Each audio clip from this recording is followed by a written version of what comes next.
Hey girl, welcome to Vlogmas Day 20. So today I wanted to talk about finding the happy medium and what that can look like.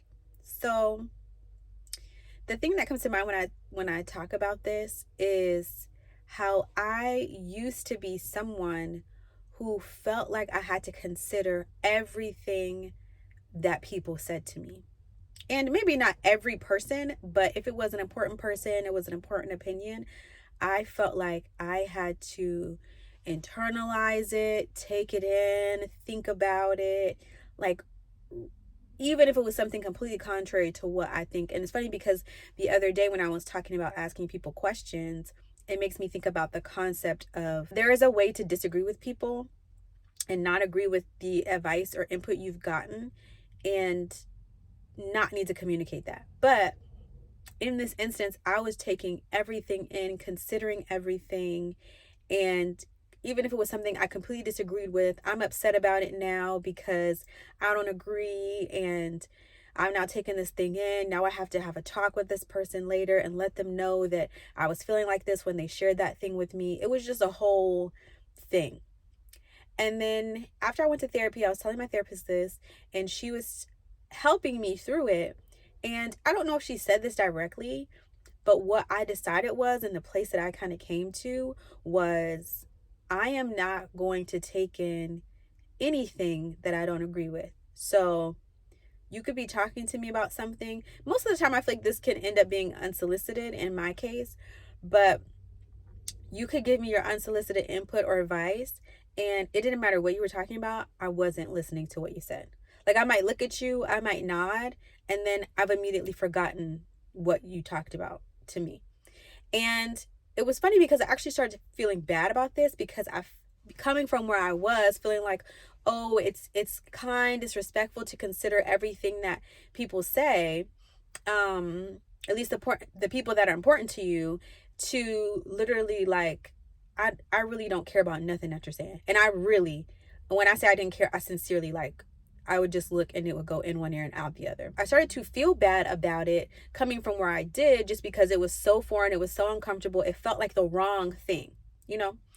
And I don't even know if it's right or wrong, honestly, but I feel like what it did was it allowed me to get to a place where I am now able to hear people say things to me, process it in a way that is healthy, disagree or agree, listen to it, internalize it, even, or even if I don't have to, not internalize it. Like, I feel like doing that extreme version of it got me to the happy middle.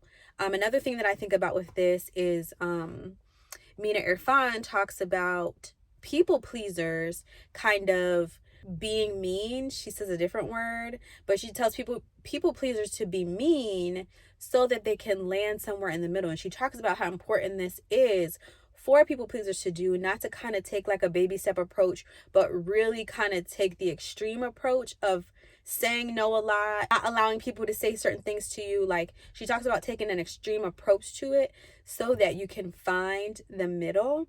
And I just feel like from my firsthand example and from what Mina talks about, I feel like this is a key for a lot of things.